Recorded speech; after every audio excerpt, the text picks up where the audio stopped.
Welcome to 843 TV. I'm your host, Will Wareham with WHHI-TV. Today we're coming to you from City Hall, the city of Beaufort. And my guests will be Nan Sutton and Stephen Murray, who are Beaufort City Council members, and Bill Prokop, City Manager for the City of Beaufort. So stick around for more 843 TV, where communities come to speak.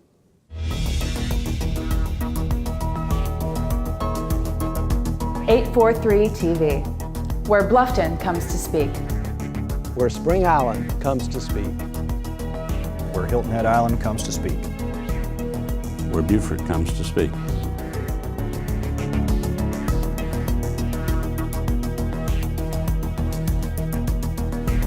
.843 TV, Where communities come to speak.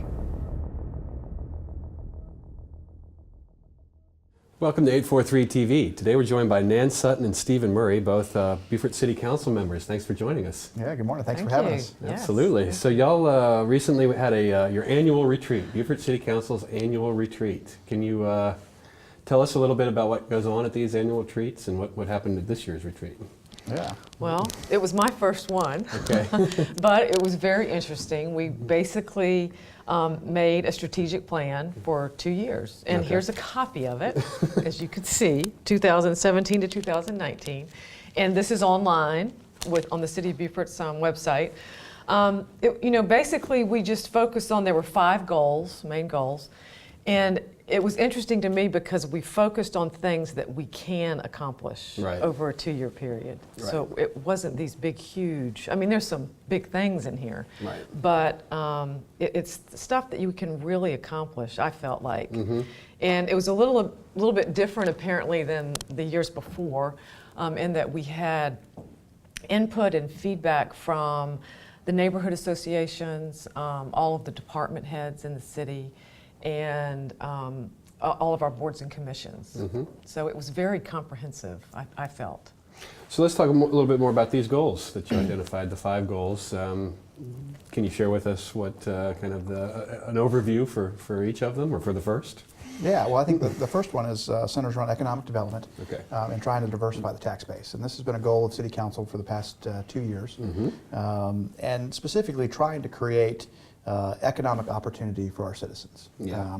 Primary jobs specifically. And again, those are jobs that bring revenues into our community at a higher than average per capita income. Mm-hmm. And so you've got projects like the Digital Corridor, the Don Ryan Center for Innovation, and now the Commerce Park, turning towards there and on the recruitment strategy. Because we feel like we've got sort of this missing middle Mm-hmm. in our economy. Yeah. There are a lot of sort of lower wage jobs, and Mm-hmm. then we've got a lot of retirees and a lot of higher wage professional jobs. Right. But we're missing this middle. Yeah. And like we've talked on the show before, it's going to cause some, I think, some negative impacts in the community over time, especially as we see the cost of living continuing to increase. Right, more of a kind of a division rather than a bringing together. Right. Yeah, and let's talk. As we're talking about economic development and the Digital Corridor and the Don Ryan Center for Innovation, you've been a kind of a leader in trying to recognize the need for what some people call the new economy, or jobs in the new economy, which are more knowledge-based, more technology-focused. Can you help our viewers kind of understand how a city or a municipality can help to recruit jobs like that? How does that work? Yeah, well, I think we've got sort of a 4-point strategy. One is around entrepreneurship, and that's small business cultivation. I think the normal number you hear is about 80% of new job growth comes out of the small business community. Wow. And so that's, again, things like Small Business Development Center, SCORE, the Don Ryan Center, the Beaufort Digital Corridor. All of those things seek to help folks who have ideas, who have startup companies, find the resources and tools and capital in some instances to really grow and expand their companies. And Right. we hope that they'd want to do that here in Beaufort. Yeah. The second part of that is retention and expansion. And so the city, we've reviewed our business license ordinance. So last year we put business licenses online. Mm-hmm. If you're in accommodations or a hospitality business, you can now pay your local taxes online. Mm-hmm. We've implemented a new business discount, an early paid discount, and a longevity discount for business owners. We're currently going through and reviewing our permitting process to try to make that more predictable and easy to understand for folks who are developing. So we have a responsibility to make it not necessarily easier to do business in the city of Beaufort, but to make it more predictable, to try to shorten the time frame of projects, but also trying to preserve the aesthetic that we love here in Beaufort. Sure.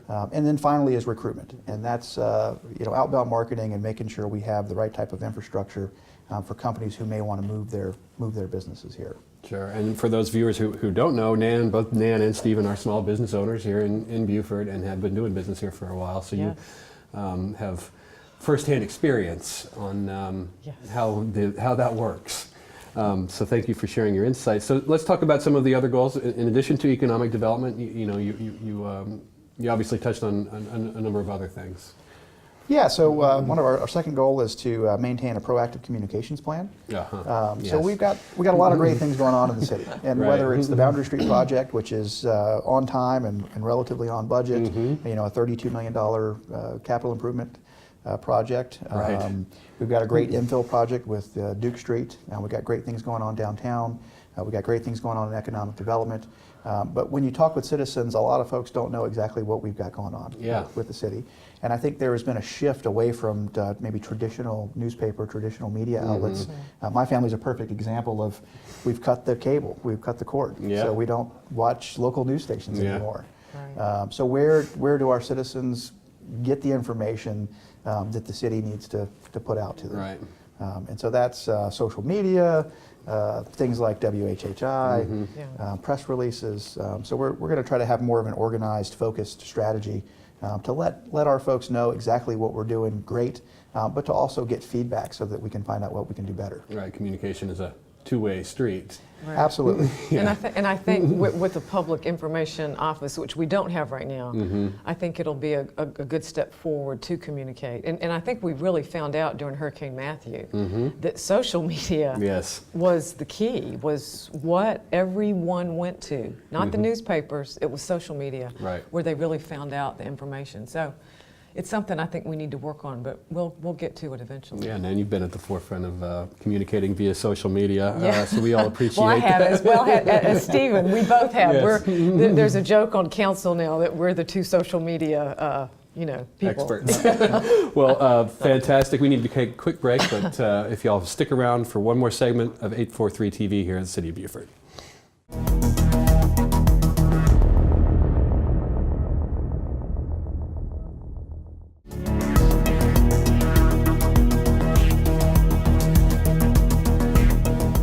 Welcome back to 843 TV. We're here at the City of Beaufort at City Hall. I'm joined by Nan Sutton and Stephen Murray, both Beaufort City Council members. And we're talking about some of the goals outlined, or newly adopted goals, at the most recent annual retreat, Beaufort City Council's annual retreat. We talked a little bit about economic development and communication. I think that tourism will always be a vital part of our economy. I mean, we were delivered the most recent Southern Living yesterday, I believe, and Beaufort was voted #1 small town in the South. But you want to make sure that our tourism is well integrated with our plans for economic development, right? It's harmonized. Making there's harmony with our with the businesses and the tourism. Can you tell us a little bit about how the city envisions kind of nurturing our tourism base and our tourism, being attractive to tourists, and also integrating that within our business community? Right. Well, I think we're very fortunate to be, with all these accolades that keep coming to us, because I think all the time. it helps a lot of our local businesses like Nan and like my business. Sure. Half of my business is based on the tourists. Is that right? Over half, 55%, I think, probably. And so we're fortunate to have that as a major cornerstone of our economy. Right. But I also think that we're not always going to be the popular kid. Yeah. And I think right now we've been discovered, and I think if you look at tourism marketing, there's a tendency to you see sort of peaks and valleys in your popularity. Yeah. And so I think now, while we're really busy and we've got the revenues and the resources, it's important for us to look to diversify other parts of our economy. Sure. And so if you think that we've got a large percentage of new people coming through Beaufort to visit, you have to imagine a lot of those folks are decision makers in their small businesses or their small corporations. And I think a lot of folks have that idea of, well, hey, this is going to be a great place to retire. So maybe I'll buy a house now, and then in 5-10 years I can retire. Right. And what we'd like to do is plant that seed that why wait? We've got great resources, we've got great infrastructure. And so that's, I think, what viewers, are sort of a call to action to viewers, to real estate agents, is if you're working with these folks that are in here, in town, who love it here, let's ask them, would you consider moving your business here? And to reach out to the city or to the chamber or to the incubator programs we have, because we have a lot of resources to help them be happy and healthy and vibrant here, and maybe not somewhere in the Northeast where they have to deal with snow. So one of our goals is to work with our partners to find ways for us to integrate our economic development message with our tourism message. Sure. And that's simply, you love it here now, you love visiting here, would you consider moving here and bringing your business if you have one? Right. Yeah. Man, that's a great stat. Is that something you track? When people make a purchase, where they're Well, from? actually, I did track it for 2 years, and I did it in May, which is the core downtown. That's the traffic lowers then. If I did it in March or April, I did a little study. I did it for a month long. I bet it would be even higher. Yeah. With tourists. Yeah, and Nan owns a retail business on Bay Street, which is Yeah. a heavily trafficked area for Right. tourism here in Beaufort. Okay, moving on, we're talking about the goals set at this year's annual retreat by the Beaufort City Council. One thing that I know that our friend John Verity likes to speak out is the Northwest Quadrant, an infill in the Northwest Quadrant, and the Old Commons neighborhoods. So for those of us who are trying to picture where the Northwest Quadrant is in Beaufort, can you kind of give us a geography lesson where that is? Yeah. So Northwest Quadrant is basically Charles Street. Okay. So I guess it would be north of Charles Street or east Charles of to west of Charles Boundary. Street. Yep. Charles to almost to Boundary. And then it's I think Prince up to about Boundary Street. Okay. So that might be a little off on the exact boundaries. That's But historic downtown Beaufort. But it's in the historic district, and it's been a neighborhood that has a lot of opportunity for infill. So there's many vacant. 40% of it, I Yeah, believe. many vacant lots. Okay. We've had issues with sort of dilapidated, and abandoned, and blighted houses and structures in there. And so over the last couple of years, I think the city has said that we're no longer going to tolerate dilapidated and abandoned structures. That's not good for anyone. It's Right. not good for healthy communities or property values. And so we've been trying to figure out strategies to help encourage the private sector to come in and build either new structures on vacant lots or to renovate and rehabilitate some of the historic structures. Sure. And we've got a couple of different opportunities for infill there.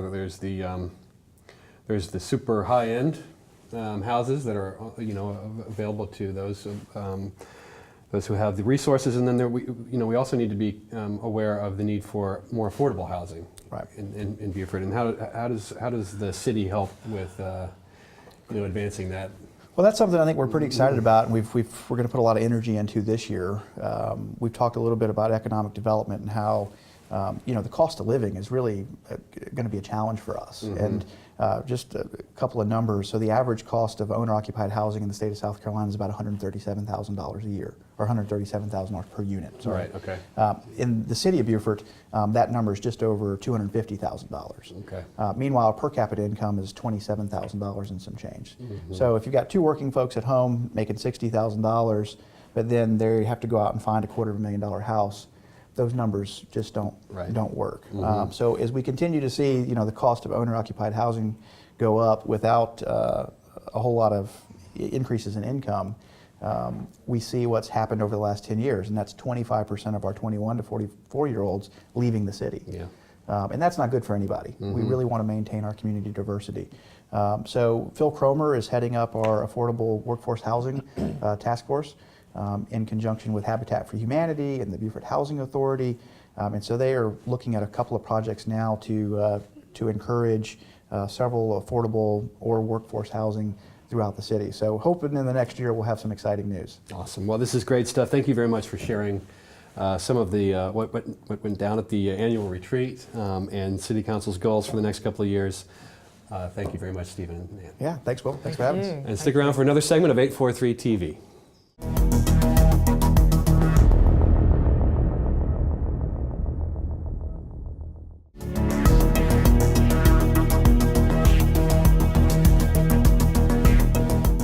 Welcome back to 843 TV. I'm now joined by Bill Prokop, City Manager for the City of Beaufort. Bill, thank you very much for joining me today. Thank you for having me. Absolutely. So we just spoke with Nan and Stephen, a couple of City Council members, about some pretty aggressive goals set forward at this year's annual retreat.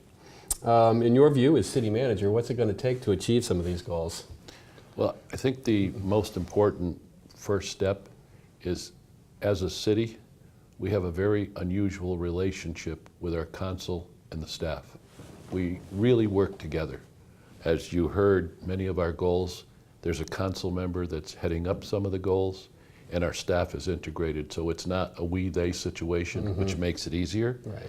Second, we have very specific things that we want to accomplish as a city, and they're laid out, whether it's economic development, affordable housing.